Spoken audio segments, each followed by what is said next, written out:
ఓం సాయిరామ్ శ్రీమాత్రే నమః. అమ్మ బిడ్డలందరికీ నమస్కారం అండి. అందరూ ఎలా ఉన్నారు? అందరూ కూడా అమ్మవారి దయవల్ల ఎప్పుడు ఆనందంగా ఆరోగ్యంగా ఉండాలని, మీరు కోరిన కోరికలన్నింటినీ అమ్మవారు తీర్చేయాలని మీ తరపున నేను కూడా అమ్మవారిని మనస్ఫూర్తిగా కోరుకుంటూ, ముందుగా అమ్మవారి పాదపద్మములకు ఒక్కసారి నమస్కరించుకుని వీడియోలోకి ఎత్తి వెళ్ళిపోదాం. ఇక ఈరోజు అమ్మవారు ఏమి సందేశం చెప్పబోతూ ఉన్నారు అంటే కనుక, బిడ్డ, ఒక వ్యక్తి నిన్ను రహస్యంగా ఇష్టపడుతూ ఉన్నారు. చాలా ఇష్టపడుతూ ఉన్నారు, కానీ ఎందుకో తెలియదు ఆ విషయాన్ని రహస్యంగా గుప్తంగా అలా దాచుకుంటూ ఉన్నారు, బయట పెట్టడం లేదు. సరే, మీకు ముందుకు వచ్చి చెప్తారా అంటే అలా చెప్పటమూ లేదు. వెనుకనే ఆలోచిస్తూ ఉన్నారు, కుమిలిపోతున్నారు, తనలో తనే మదన పడిపోతున్నారు. నిద్ర లేదు, తిండి లేదు, అస్తమానం నీ గురించిన ఆలోచనలే. ఇంకొకటి తెలుసా, నిన్న మధ్యాహ్నం కూడా నిన్ను చాటుగా చూసుకొని మళ్ళీ వెళ్ళారు, కంటి నిండా చూసుకుని వెళ్ళారు, కానీ నిన్ను మాట్లాడలేదు, నిన్ను పలకరించలేదు. ఎప్పుడూ కూడా ఇదే విధంగా జరుగుతూ ఉంటుంది, రోజు కూడా ఇదే విధంగా జరుగుతూ ఉంటుంది. నీకు తెలియకుండా నీ వెనుక నిన్ను గమనించడం, నీ వెనుక దాక్కుని నక్కి చూడడం, నువ్వేం చేస్తున్నావు, ఎక్కడికి వెళ్తున్నావు అని ప్రతి ఒక్కటి, ఎవరిని మాట్లాడుతున్నావు ప్రతి ఒక్కటి కూడా గమనిస్తూనే ఉన్నారు, చూస్తూనే ఉన్నారు. వారెవరు, ఎందుకు అలా చేస్తూ ఉన్నారు, మరి ఎందుకు రహస్యంగా దాచుకుంటూ ఉన్నారు, ఎందుకు చెప్పలేకపోతున్నారు? ఒకవేళ చెప్తే నువ్వు కాదంటావా, లేకపోతే నువ్వు తిడతావనా, కోప్పడతావనా, అసహించుకుంటావనా, దూరం జరిగిపోతావనా? అలా దూరం వెళ్ళిపోతే కనీసం ఇప్పుడు మొహం చూడటానికైనా ఉంది అని, తర్వాత మొహం కూడా చూడలేకపోతానేమో అన్న భయమా? లేకపోతే ఇదివరకు బాగుండి మీరిద్దరూ కూడా ఇప్పుడు దూరంగా ఉండడం వల్ల ఆ వ్యక్తి ఇలా అతలాకుతలమైపోతున్నారా? నువ్వు లేకపోతే తను అసలు నిలవలేని పరిస్థితికి వచ్చేసారా? ఊపిరి తీసుకోలేని పరిస్థితికి వచ్చేసారా? అన్నం కూడా తినని పరిస్థితికి వచ్చేసారా? ఏ పని మీద దృష్టి పెట్టని పరిస్థితిలోకి వచ్చేసారా? మౌనంగా ఒక్కరే తనలో తానే ఆలోచిస్తూ కుమిలిపోతూ నీ ఆలోచనలే ఆలోచిస్తూ ఉండిపోతున్నారా? ఇంతకీ ఎవరు తెలుసుకోవాలని ఉందా? అయితే ఈ వ్యక్తికి నీ జీవితంలో జరిగే ప్రతి ఒక్కటి తెలుసు. బిడ్డ, నువ్వు కాలు తీసి అటు తీసి ఇటు కదిలిపోయినా కూడా తనకు తెలుస్తుంది. నువ్వు ఈరోజు ఏ రంగు బట్టలు వేసుకున్నావు, ఈరోజు ఏం తిన్నావో, నువ్వు ఎక్కడికి వెళ్ళావో, ఎవరితో మాట్లాడావో ప్రతి ఒక్కటి కూడా తనకు తెలుసు. దాన్ని బట్టి నువ్వు అర్థం చేసుకో, ఆ వ్యక్తి నిన్ను నీ వెనుక ఎంత గమనిస్తూ ఉన్నారు, ఎంత తిరుగుతూ ఉన్నారు, ఎంత దాక్కుని చూస్తున్నారు. మరి ఈ దాగుడు మూతలాట ఎందుకు, ఈ ముసుగులో గుద్దులాట ఎందుకో తెలుసుకోవాలని ఉందా? అయితే నీ దుర్గమ్మ ఒక సందేశం తెచ్చాను అంటే ఊరికినే రాదు కదా బిడ్డ, నీకు కూడా తెలుసు అందులో ఎంతో కొంత అర్థం ఉంటేనే, నీ జీవితానికి ఉపయోగపడే విధంగా ఉంటేనే తీసుకుని వస్తాను అని. అందులోనూ ఇంతమంది నా బిడ్డలు ఉండగా, దుర్గమ్మ భక్తులు ఉండగా ఇది నీ కంట పడింది, నీ చెవిన పడింది అంటే అర్థం ఏంటి? ఇక్కడ ఎవరో నీకు కావలసిన మనిషిని నిన్ను వెతుకుతూ ఉంటున్నారు, నీ గురించి ఆలోచిస్తున్నారు, పదే తలచుకుంటున్నారు. నీకు అప్పుడప్పుడు పొలమారుతుంది, గుర్తుందా? అన్నం తింటూ ఉన్నప్పుడు, నీళ్లు తాగినప్పుడు ఎవరు నన్ను తలచుకుంటున్నారు అని అనుకునేదానికి గుర్తుందా? ఈ వ్యక్తే మరి ఆ వ్యక్తి ఎవరు? ప్రతి ఒక్కటి చెప్తాను, జాగ్రత్తగా విను బిడ్డ. నిర్లక్ష్యం మాత్రం చేయకు, ఎందుకంటే ఎలాంటి వ్యక్తిని కోల్పోయావు అంటే నువ్వు 14 జన్మలు ఎత్తిన ఎలాంటి వ్యక్తి మళ్ళీ కూడా నీ జీవితంలోకి రారు, నువ్వు సంపాదించుకోలేవు. అలాంటి వ్యక్తి, అపురూపమైన వ్యక్తి. ఆ వ్యక్తి ఎవరో చెప్తాను. ఆ వ్యక్తితో నీకున్న బంధం ఏంటో, సంబంధం ఏంటో ప్రతి ఒక్కటి కూడా చెప్తాను. దూరం వాళ్ళ, దగ్గర వాళ్ళ, నీతో ఉన్న వాళ్ళ, విడిపోయిన వాళ్ళ, లేదా నీ జీవితంలోకి రాబోతున్న వాళ్ళ, అది కూడా నీకు అన్నీ వివరంగా చెప్తాను, జాగ్రత్తగా విను బిడ్డ అంటూ ఈరోజు అమ్మవారైతే ఒక నిగూఢ అర్థం దాగి ఉన్నటువంటి ఒక హెచ్చరికతో కూడినటువంటి సందేశంతో మన ముందుకు వచ్చారండి. మరి అమ్మవారి మాటలు వెనుక ఎంతో పరమార్థం, అర్థం దాగి ఉంటుంది. తెలుసుకోవాలంటే వీడియోని ఎక్కడ స్కిప్ చేయకుండా చివరి దాకా చూడండి. వీడియో నచ్చినట్లయితే ఖచ్చితంగా మీ ఫ్రెండ్స్కి, ఫ్యామిలీ మెంబర్స్కి, మన అమ్మ బిడ్డలందరికీ కూడా లైక్ చేసి సపోర్ట్ చేయండి, షేర్ చేయండి. మీ సపోర్ట్ నాకు ఇవ్వండి. హైప్ కూడా వస్తుందండి కొత్తగా, చాలా సంతోషం. మీరు కూడా హైప్ను కూడా క్లిక్ చేశారు అంటే మరిన్ని పాయింట్స్ అనేవి యాడ్ అవుతాయి. మీరు శ్రీమాత్రే నమః అని చెప్పి ఇక్కడ కామెంట్ అయితే పెట్టి వీడియోని చూడటం మొదలు పెట్టండి. మీ అమ్మవారి ఆశీస్సులు మీకు ఇంకా తొందరగా దొరుకుతాయి. మీకు మీ మనసులో కష్టం తీరిపోతుంది, మీకున్న బాధ తీరిపోతుంది, మీ మనసులో ఉన్న కోరిక తీరుతుంది. దిక్కు తోచని స్థితిలో, దారి తోచని స్థితిలో ఉంటే దారి చూపిస్తారు అమ్మవారు. అయితే ఇక లేట్ చేయకుండా వీడియోలోకి వెళ్ళిపోదాం. అసలు అమ్మవారి సందేశం ఏంటి అంటే కనుక బిడ్డ, ఈరోజు నీ దుర్గమ్మ నిశ్శబ్ద సంకేతంతో ఈ వీడియో నీ సందేశం నీకు చేరింది అంటే అది ఊరికినే కాదు, అది దాచిన ప్రేమ యొక్క పిలుపు. నువ్వు ఎప్పుడైనా ఆలోచించావా? కొన్ని వీడియోలు, కొన్ని పాటలు, కొన్ని సందేశాలు, అవి విన్నప్పుడు ఆ మాటలు నీ హృదయాన్ని ఒక్కసారిగా కదిలించేస్తూ ఉంటాయి. నీకే అర్థం కాదు ఎందుకు ఇంత లోతుగా నా మనసును తాకుతున్నాయి అనే అనుభూతి నీకు చెందింది కదా. ఇది ఎందుకు నేను ఇంతలా వింటూ ఉన్నాను, ఎందుకు నా మనసును తాకుతోంది, ఏదో గుర్తొస్తోంది అన్న ఆలోచన వస్తోంది. సొంత కథ చెప్పినట్లు నువ్వు ఎప్పుడైనా ఈ మధ్య అనుభవించావా? ఎవరో నిన్ను హృదయపూర్వకంగా కోరుకుంటున్నారని, కానీ ఏమీ చెప్పలేకపోతున్నారని నీకు కూడా మళ్ళీ మళ్ళీ అనిపిస్తుందా? ఎవరో ప్రతిరోజు నిన్ను గుర్తు చేసుకుంటున్నారు, కానీ తనను తాను నీకు దూరం చేసుకుంటున్నారు అని. అవును, అంటే ఇక్కడ నమ్ము, ఈ వీడియో నీ దగ్గరికి ఎలా రాలేదు, కానీ ఇది సాధారణ సందేశం కాదు. ఇది దుర్గమ్మ యొక్క లోతైన సంగీతం, ఒక పిలుపు. అది మాటలు లేకుండానే నీ ఆత్మకు చేరుకోవాలని ప్రయత్నిస్తుంది. ఎందుకంటే ఎవరి ప్రేమైనా మాటల్లోకి మారకపోతే అది స్వయంగా సంకేతాల భాష మాట్లాడటం మొదలు పెడుతుంది. ఏ విషయంలో నీకు కనెక్ట్ అవ్వడం నీ ఆత్మలోని భాగాన్ని మేల్కొల్పుతుంది. దాన్ని నువ్వు మర్చిపోవాలని ప్రయత్నించావేమో. ఆ ముఖం, దాని వెనుక ఉన్న కళ్ళల్లో ఎప్పుడూ ఒక అసంపూర్ణమైన మాట ఉంది. ఇప్పుడు అది ఇప్పటికి గాలిలోకి తేలుతోంది. ఆ బంధం, నువ్వు దాన్ని అలక్ష్యం చేశావు, కానీ ఇక్కడ దుర్గమ్మ మర్చిపోలేదు. ఇటీవల నీకు మళ్ళీ ఎవరో గుర్తొస్తున్నారా? ఏ కారణం లేకుండా అదే పేరు, అదే ముఖం లేదా అదే స్వరం వినిపిస్తుందా? అతను నీ కళ్ళల్లో కనిపిస్తున్నారా, లేదా ఆమె కనిపిస్తుందా? లేదా నువ్వు ఒంటరిగా ఉన్నప్పుడు, నువ్వు బాధపడుతూ ఉన్నప్పుడు, ఓడిపోయినప్పుడు, విరిగిపోయినప్పుడు ఆ జ్ఞాపకం వచ్చి నిన్ను కొంచెమైనా ఊరటనిస్తుందా? నీ మనసు కలత చెందినప్పుడు, ఒంటరిగా అనిపించినప్పుడు, ఎవరూ లేరు అనిపించినప్పుడు ఆ ఊహ నీకు గుర్తురాగానే కొంచెం ఊరటనిస్తుందా? అయితే అర్థం చేసుకో, ఇది యాదృచ్ఛికం కాదు, ఇది నీ దుర్గమ్మ యొక్క సంకేతం అని నీకు చెప్పాలనుకుంటున్నాను. ఎవరో నిన్ను ఇప్పటికీ అంతే నిజాయితీతో గుర్తు చేసుకుంటున్నారు, ప్రేమిస్తున్నారు, ఇష్టపడుతున్నారు. మునుపటిలాగానే, కానీ తనను తాను అనుకుంటున్నారు, ఆపుకుంటున్నారు. ఈ వీడియో చివరి వరకు తప్పకుండా చూడు. ఎందుకు ఈ వీడియో నిన్ను తెలుసుకుంటావు. ఆ సంకేతాలు అవి స్పష్టం చేస్తాయి. ఎవరో నీ హృదయంలో అనుబంధం కలిగి ఉన్నారు, కానీ నిశ్శబ్దంగా ఉన్నారు. ఎందుకు? ఎవరో నిన్ను ప్రేమిస్తున్నారు, కానీ బహుశా పరిస్థితులు, భయమో లేదా పరిమితుల గురించో చెప్పలేకపోతూ ఉన్నారు. ఎందుకంటే చాలాసార్లు మాటలు మౌనం అవుతాయి, కానీ ఆత్మలు మాత్రం, మనసులు మాత్రం ఒకదాన్ని ఒకటి గుర్తుంచుకుంటాయి. మరి ఈరోజు నువ్వు ఇప్పుడు ఆ గుర్తించటం మొదలవుతుంది. ఒక రహస్యమైన ప్రయాణం. అక్కడ ప్రతి సంకేతము, ప్రతి అనుభూతి నిన్ను ఆ దాచిన ప్రేమ వైపు తీసుకువెళ్తుంది. అది ఇప్పటికీ నీ ఆత్మకు దగ్గరగానే ఉంది. కొన్నిసార్లు జీవితంలో అటువంటి క్షణాలు వస్తాయి. బయటంతా శాంతంగా ఉంటుంది, కానీ లోపల ఏదో లోతుగా కదులుతూ ఉంటుంది. అలజడి, ఏదో అదృశ్యమైన వస్తువు ఏదో మనసును తాగుతుంది. అలాగే చెప్పలేకపోతున్నావు, అర్థం చేసుకోలేకపోతున్నావు. ఆకర్షణ ఎటువైపు తీసుకెళ్తుందో, కానీ ఒక విషయం స్పష్టంగా ఉంటుంది. నువ్వు ఒంటరిగా లేవు. ఎవరు దూరంగా ఉండి కూడా నిన్ను చాలా దగ్గరగా చూస్తూ ఉన్నారు, నీతో దగ్గరగా ఉన్నారు. తను నీ పేరు పలకరు, కానీ ప్రతి క్షణం కూడా నీ ఉనికిని అనుభవిస్తూ ఉంటారు, గుర్తు చేసుకుంటూ ఉంటారు. నిన్ను చూస్తున్నారు, కానీ తనని తాను దాచుకుంటున్నారు. మరి అప్పుడు దుర్గమ్మ స్వయంగా నీ లోపల గుసగుసలాడడం మొదలు పెడుతుంది. ఎలా? వాళ్ళ ఆలోచనలు పదే పదే వారి గుర్తుకు రావడం, వారి పేరు గుర్తుకు రావడం. ఇలా దుర్గమ్మ ఇవన్నీ గుసగుసలాడుతూ నీకు గుర్తు చేస్తున్నాను. నువ్వు కూడా ఎప్పుడైనా అనుభవించి ఉంటావు. చూడు, నీ చుట్టూ ఉన్న శక్తి అకస్మాత్తుగా మారిపోతుంది.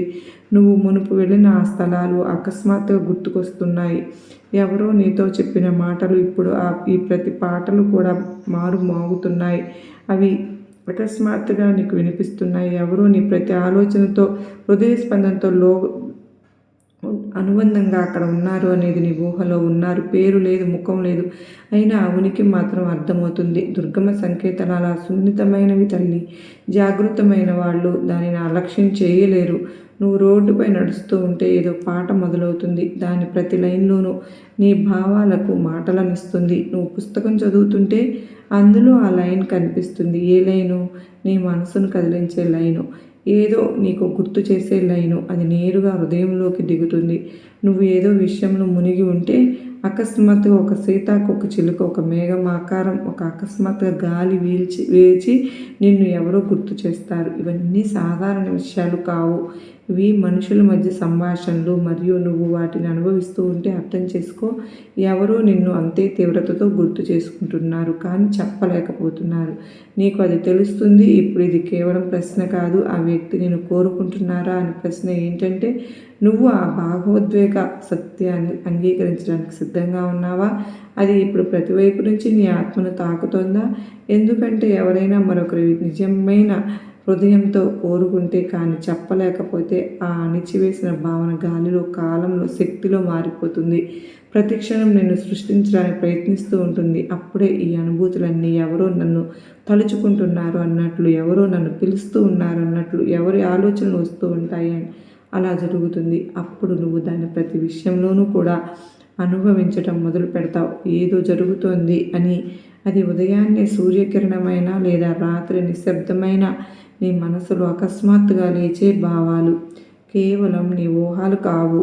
అవి ఆ వ్యక్తి యొక్క పిలుపు. అవి హృదయంలో ఉప్పొంగుతాయి, కానీ ఇక్కడ పెదవుల వరకు కూడా రావు. అతను నిన్ను గుర్తు చేసుకున్నప్పుడల్లా, నీ చిత్రాన్ని నిశ్శబ్దంగా చూసినప్పుడు, అతను అనుక్షణం కూడా నిన్ను ఏం చేస్తున్నావు, ఎలా ఉన్నావు అంటూ నీ ప్రతి కదలిక గమనిస్తూ ఉంటారు. అంటే ఇప్పుడు ఉన్న ఈ పరిస్థితుల ప్రభావం ప్రకారంగా ఇక్కడ ఈ సోషల్ మీడియాలో, అంటే వాట్సాప్లు కానీ ఎక్కడైనా కానీ అలా నీ చిత్రాన్ని పరీక్షిస్తూ చూస్తూ ఉండడం, పదే పదే నీ ఫోటోని చూడడం, పదే పదే నిన్ను గమనించడం, గుర్తుకొచ్చినప్పుడల్లా నీ ఫోటో తీసి చూస్తూ ఉండడం, ఆ ఫోటోని తడుముతూ ఉండడం, ఎలా ఇది నేరుగా నీ ఆత్మకు చేరుతుంది. అందుకే నువ్వు కొన్నిసార్లు ఏ కారణం లేకుండానే అతని పేరు పలుకుతావు, లేదా ఆమె పేరు పలుకుతావు, లేదా అతని కళ్ళ చిత్రం నీ కళ్ళ ముందుకు వచ్చి నిలుస్తుంది. నువ్వు తరచూ ఆలోచిస్తావు, ఒకవేళ ప్రేమ అంటే అది ఎందుకు వ్యక్తపరచకుండా ఉన్నారు అని. కానీ ఇక్కడ నువ్వు మరచిపోతున్నావు, కొన్ని భావాలు అంత లోతైనవి, వాటిని మాటల్లో బంధించడం సులభం కాదు. కొన్ని సంబంధాలు కాలానికి మించినవి. ఇక్కడ కేవలం అనుభవించడమే చాలు. ఇక్కడ ఆత్మలు, మనసులు కళ్ళతో కాకుండా శక్తితో మాట్లాడుకుంటాయి. మరియు అలాంటి ఆత్మలు మరలా కలుసుకున్నప్పుడు ఎలాగా ఎట్లా మనము అని చెప్పి ఆలోచిస్తూ ఆత్మలు మళ్ళీ కలుసుకుంటాయా లేదా అనేది విధిపై ఆధారపడి ఉంటుంది. నేను నీ ముందుకు తీసుకువస్తూ ఉన్నాను. ఆత్మలు కళ్ళతో కాకుండా శక్తితో మాట్లాడుకుంటూ ఉన్నాయి. మరియు అలాంటి ఆత్మలు, అలాంటి మనసులు ఒకదానికొకటి దూరమైపోతే దుర్గమ్మ వాటిని సంకేతాల ద్వారా మళ్ళీ కలిపేందుకు ప్రయత్నిస్తున్నాను. ఈ సంకేతాలు కొన్నిసార్లు బాధాకరమైనవి, ఎందుకంటే నువ్వు ఆ బంధాన్ని అనుభవిస్తావు, కానీ నీ దగ్గర ఏమీ ఘనమైనది ఉండదు, బరువైనది ఉండదు. కానీ ఆ సంపూర్ణ అనుభూతుల్లోనే దాచిన సత్యం ఉంటుంది. ప్రేమ ఇప్పటికీ జీవించి ఉంది. ఎవరో నిన్ను మునుపటిలాగా ప్రేమిస్తున్నారు, అభిమానిస్తున్నారు.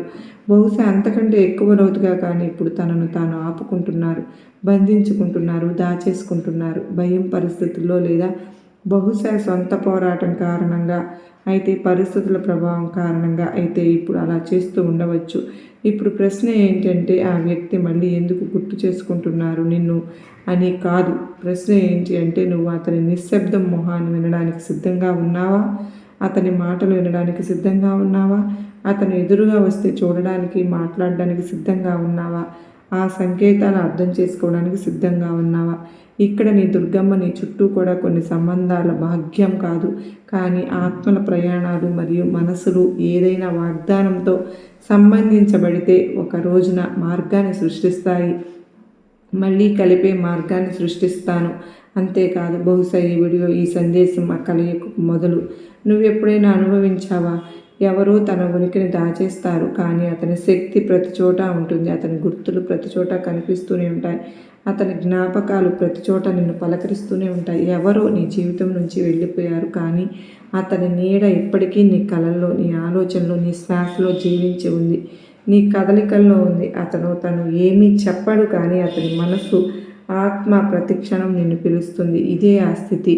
అక్కడ ప్రేమ మాటలకు కాదు, ఒక స్పందనగా మారుతుంది. అది హృదయ స్పందనల మధ్య దాచుకుని కూడా అంతా చెప్పేస్తుంది. కొన్నిసార్లు ప్రజలు దూరం అవ్వడం ఎందుకంటే వారు నిన్ను మర్చిపోయారు అని కాదు, వారు తమతో తాము పోరాడుకుంటున్నారు అని. వారి కళ్ళల్లో అసంపూర్ణమైన మెరుపు అది సాక్ష్యం ఇస్తుంది. వారి మనసు ఇప్పటికే ఒకే ముఖాన్ని వెతుకుతుంది. మరి ఆ ముఖం నీదే. ఎన్ని బాధల్లో ఉన్నా, ఎన్ని కష్టాల్లో ఉన్నా, పరిస్థితుల ప్రభావంగా తన జీవితంలో పోరాడుతూ తను అలా ఉండిపోయారేమో కానీ ఎక్కడ చూసినా పదే పదే పదే అస్తమానం ఒకే ఒక ముఖం గుర్తొస్తూనే ఉంటుంది. తను బాధలో ఉన్నా, నిరాశగా ఉన్నా, అసంతృప్తిగా ఉన్నా, అలసిపోయి ఉన్నా ఒక ముఖం గుర్తొస్తుంది. ఒక చిరునవ్వు గుర్తొస్తుంది. ఆ ముఖం నీదే. ఆ చిరునవ్వు నీదే. తను అంత బాధలో ఉన్నప్పుడు నీ ముఖం ఒక్కసారి గుర్తు రాగానే తన ముఖంలో ఉన్న నిరాశలు, అలసట అన్నీ చెరిగిపోయి ఒక చిరునవ్వు అలా ప్రకాశిస్తుంది. దానికి కారణం కూడా నువ్వే తల్లి. ఎందుకని అంటే నీ ప్రతి చిరునవ్వుని కూడా పట్టుకోవాలని ప్రయత్నిస్తున్న వ్యక్తి కానీ తనను తాను ఆపుకుంటున్నారు. తను నీ స్వర్గాన్ని కోల్పోయాను, స్వరాన్ని కోల్పోయానని బాధపడుతూ ఉన్నారు. అస్తమానం వినాలని ఉంటుంది కానీ వినలేకపోతున్నాను. కోల్పోయాను అన్న బాధ ఉంది కానీ ఏదో పాత గాయం నుంచి భయపడే ఏమీ మాట్లాడడం లేదు. అక్కడ ఆ వ్యక్తి ప్రతి నిమిషం నిన్ను గుర్తు చేసుకుంటుంది కానీ శరీరం మౌనాన్ని ధరించి నిలబడి ఉంది. అలాంటి ప్రేమ చాలా తక్కువ మందికి లభిస్తుంది. అది శరీరంతో కాకుండా ఆత్మతో, మనసుతో అనుబంధం కలిగి ఉంటుంది. ఇది ప్రేమ. ఇది పూర్తిగా వ్యక్తిగతం అవ్వకపోయినా కూడా దాని ప్రభావం చాలా కాలం మరియు దూరాన్ని చీల్చి కూడా అనుభవం అవుతుంది. నువ్వు కూడా బహుశా అనుభవించే ఉంటావు. అకస్మాత్తుగా ఏదో రోజు హృదయం భారంగా అవుతుంది.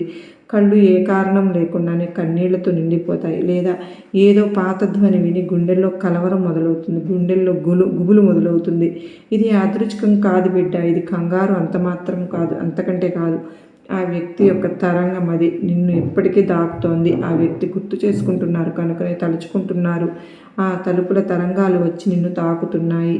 నువ్వు ఏదో చెప్పాలి, నీకు ఏదో చెప్పాలి అనుకుంటున్నారు కానీ మౌనంగా ఉన్నారు. వారి మౌనం ఒక అరుపు. అది ఎవరికీ వినిపించదు. తన లోపల ఎంతలా అరుస్తున్నారు అంటే గుండె పగిలిపోయేంత, తన చెవుల్లో ఆ శబ్దం మారిమోగిపోయేంత. కానీ బయటకు వినపడదు, ఎవరికీ వినపడదు. నీకు కూడా. కానీ ఆ హృదయం ఆ స్వరాన్ని గుర్తించింది. ఎందుకంటే మనుషులు ఒక్కసారి కలిసిపోతే అవి మాటలు లేకుండానే సంభాషణ చేస్తాయి. వారి లోపల ఒక అస్థిరత ఉంది, ఒక తపన ఉంది. ప్రతిరోజు వారి లోపల నుంచి విరిచేస్తోంది, కలవరపెడుతోంది. అంతేకాదు ఈ తపన కేవలం వారు నిన్ను కోరుకుంటున్నారు అని కాదు, నిన్ను వదిలేసి తాము కోల్పోతున్నారు అని. కొన్నిసార్లు నువ్వు అకస్మాత్తుగా ఒంటరిగా అనిపిస్తుంది. నీకు బయట అంతానే బాగుంటుంది. కొన్నిసార్లు నీ హృదయం వింతగా వణికిపోతుంది, విచిత్రంగా కలత చెందిపోతుంది. ఎవరో నిన్ను పిలుస్తున్నట్లు కొన్నిసార్లు అనిపిస్తూ ఉంటుంది. ఎవరో నీకు చాలా దగ్గరగా ఉన్నారు కానీ అర్థం చేసుకోలేరు అది ఎవరు అని. ఇవే సంకేతాలు. ఆ ఆత్మ, ఆ మనసు యొక్క సంకేతం. అది ఇప్పటికే నీతో అనుబంధం కలిగి ఉంది. నిన్ను కోల్పోయి అసంపూర్ణమైపోయింది. అంతేకాదు కోరుకున్న నీకు ఏమి చెప్పలేకపోతుంది. ఇది ఆ నిజమైన ప్రేమ యొక్క అత్యంత లోతైన నిర్వచనం. అక్కడంతా ముగిసిపోయి అంతా మిగిలి ఉంటుంది. అక్కడ కాలం కాదు ముఖ్యం, కాదు దూరం కాదు, పరిస్థితులు కాదు, కేవలం ఒక అనుభూతి మాత్రమే మిగిలి ఉంటుంది. ఎవరో ఎక్కడో నిన్ను పిలుస్తున్నారు. మరి ఈరోజు నువ్వు ఈ వీడియో చూస్తూ ఉంటే ఇది కూడా ఏమీ యాదృచ్ఛికం కాదు తల్లి. ఇది ఆ పిలుపుకు సమాధానం. అది నిన్ను చేరుకుంది, ఇప్పుడు చేరింది, చేరే సమయం వచ్చింది కనుకనే. ఎందుకంటే నిజమైన ప్రేమ ఎప్పుడు చనిపోదు. అది కేవలం మౌనం అవుతుంది. మరియు ఆ మౌనంలోనే అతిపెద్ద సత్యం దాచి ఉంటుంది. నువ్వు నీ లోపల విరిగిపోవటాన్ని అనుభవిస్తూ ఉన్నప్పుడు, నీ హృదయం ముక్కలుగా చెల్లాచెదరైపోయినప్పుడు, నీ దుర్గమ్మ నిశ్శబ్దంగా నీ చుట్టూ ఒక కొత్త నిర్మాణాన్ని మొదలు పెడతాను. మీ పాపాల నుంచి పడిన ప్రతి కన్నీరు అది మీ భవిష్యత్తు కొత్త విత్తనాన్ని నాటింది. మరి ఇప్పుడు ఆ విత్తనం మొక్కగా పుట్టడానికి సిద్ధంగా ఉంది. కానీ గుర్తుంచుకో తల్లి, ఇది బాధ యొక్క మట్టిలో పెరిగిన మొక్క. ఒంటరితనం యొక్క అంధకారంతో శ్వాస తీసుకుంటుంది మరియు ఆశ యొక్క కిరణంలో వికసించడానికి ధైర్యం సమకూరుస్తుంది. అదే సమయం దుర్గమ్మ నిన్ను నీ సొంత చేతులతో రూపొందించడానికి సిద్ధం చేస్తున్నాను. ఎందుకు అంటే నువ్వు తెలుసుకోవాలి, నిజమైన కాంతి అంధకారం యొక్క గర్భం నుంచే జన్మిస్తుంది. ఇప్పుడు దుర్గమ్మ నిన్ను సిద్ధం చేస్తున్నాను. ఆ వ్యక్తి ఎవరు, ఎందుకు నిన్ను పదే పదే కలవరిస్తూ ఉన్నారు? ఆ వ్యక్తి అక్కడ తలుచుకోగానే, తన మనసులో నీ గురించి ఆలోచించగానే నీకు ఎందుకు ఇక్కడ కలవరం పుడుతోంది? కంపించిపోతున్నావు. ఎవరో పిలుస్తూ ఉన్నట్లు, ఎవరో నిన్ను తలుచుకుంటున్నట్లు. ఎందుకు అలా కంపనానికి గురైపోతున్నావు? ఆ వ్యక్తి నీకు దగ్గర వ్యక్తి బిడ్డ. ఒకవేళ నిన్ను ఎంతో ప్రాణంగా ప్రేమించిన స్నేహితుడు కావచ్చు, స్నేహితురాలు కూడా కావచ్చు, భార్య కావచ్చు, భర్త కావచ్చు, లేదు ప్రేమించుకున్న వ్యక్తులు కావచ్చు, లేదా నీ తోబుట్టువులు కూడా కావచ్చు. నీ బంధువులు కావచ్చు, నీ ఆప్తులు కావచ్చు, ఆత్మీయులు కావచ్చు, లేదా నీ బిడ్డలు కూడా కావచ్చు. ఎంతో ప్రేమగా, ఆప్యాయంగా, అన్యాయంగా ఉన్న మీరు ఎంతో ఏదో కారణం చేత, ఒక గాయం చేత దూరమైపోయారు. కానీ నువ్వు ఇక్కడ, తను అక్కడ. ప్రేమ మాత్రం గుండెల్లో కొండంతా ఉంది. రావాలన్నా, ఒకరికొకరు మాట్లాడుకోవాలన్నా భయం వేస్తుంది. పాత గాయాలు మళ్ళీ రేగుతాయేమో, పాత ప్రశ్నలు మళ్ళీ మొదలెత్తుతాయేమో, తిరగబడతాయేమో. అప్పుడు ఎలా ఎదుర్కోవాలి, ఏం సమాధానం చెప్పాలి అని ఒక్కసారి నా వైపు పొరపాటు ఉంది కదా, తప్పు ఉంది కదా, ఎలా ముఖం చూపించను అని రాలేక ఒక్కసారి ఇలా కొన్ని కారణాల వల్ల, కొన్ని సందర్భాల వల్ల, తన పరిస్థితుల వల్ల, తన జీవిత పోరాటం వల్ల నిన్ను తలుచుకుంటూ కాలం గడుపుతూ ఉన్నారు. రావాలని ఉంది, రాలేకపోతున్నారు. మీ ఇద్దరిది విడదీయలేని బంధం. తల్లి, నీ జీవితంలో ఎవరున్నారు? అలాంటి వ్యక్తులు, నేను నిజంగా ఇష్టపడే వ్యక్తులు ఎవరున్నారు? నీకు దూరమైన వ్యక్తులు ఎవరున్నారు? కారణాల చేత దూరమైన వ్యక్తులు ఎవరున్నారు? లేదా కలహాల వల్ల, కొట్లాటల వల్ల దూరమైన వ్యక్తులు ఎవరున్నారు? పరిస్థితుల వల్ల దూరమైన వాళ్ళు ఎవరున్నారు? వాళ్ళు ఏ బంధమైనా అవ్వనివ్వు. ఇక్కడ ప్రేమికుడు, ప్రేమికురాలని మాత్రమే కాదు, ఏ బంధమైనా ఇద్దరు వ్యక్తుల మధ్య ప్రేమ ఉంది. ఆ బంధం, ఏ బంధం, ఎవరు దూరమైపోయారు ఒక్కసారి ఆలోచించుకో తల్లి. వారైతే నీ కోసం తపన పడుతున్నారు. అనుక్షణం నీ గురించి ఆలోచిస్తున్నారు. అనుక్షణం నీ గురించి ఆలోచించి కుమిలిపోతున్నారు. ప్రతి క్షణం నీ ఫోటోలు చూసుకోవడం, నీతో మళ్ళీ మాట్లాడాలి అనిపించడం, నీతో గడిపిన సంగతులు, నీతో మాట్లాడిన విషయాలు, నీతో పంచుకున్న తీపి జ్ఞాపకాలు అన్నీ కూడా గుర్తొచ్చాయి. ఉక్కిరి బిక్కిరి చేసేస్తున్నాయి. అలాంటి వ్యక్తి ఎవరున్నారు? ఒక్కసారి గుర్తు చేసుకో బిడ్డ. గుర్తు చేసుకునే కారణం ఏదైనా అవ్వనివ్వు. ఇలా దూరంగా ఉంచేయకుండా నీ అంతట నువ్వే చొరవ తీసుకుని ఆ వ్యక్తిని మాట్లాడడానికి ప్రయత్నించు. మళ్ళీ మీరిద్దరు ఒకటైతే జీవితం ఎంతో సంతోషంగా ఉంటుంది. నీ జీవితంలో ఏదో ఒక అసంతృప్తి, ఒక వెలితి నీకు వెంటాడుతుంది. అది ఈ సమయంలో ముగిసిపోతుంది. స్నేహబంధమైన, ప్రేమబంధమైన, తాళిబంధమైన, రక్త సంబంధమైన, బంధుత్వమైన, ఆప్తమిత్రులైన ఎవరైనా అవ్వనివ్వు బిడ్డ. నువ్వు ఈ కారణం ఏదైనా అవ్వనివ్వు. ఇద్దరు ఒకటైతేనే, ఇద్దరు మనసులు ఒకటైతేనే, రెండు చేతులు కలిస్తేనే చప్పట్లు కదా. అంత అద్భుతంగా మీ జీవితం ఉండాలి అంటే తప్పకుండా తనని ఆహ్వానించు. తన తప్పు తెలుసుకున్నారు, పశ్చాత్తాపడుతున్నారు, నువ్వు కావాలని తహతహలాడిపోతూ ఉన్నారు కనుక ఆ వ్యక్తిని మళ్ళీ ఆహ్వానించు ఈరోజు అంటూ అమ్మవారైతే అత్యద్భుతమైన సందేశంతో మన ముందుకు వచ్చారు కదండి. మీకు నచ్చిందనే భావిస్తున్నాను. మరలా మరో చక్కని సందేశంతో కలుసుకుంటాను. సర్వేజన సుఖినో భవంతు.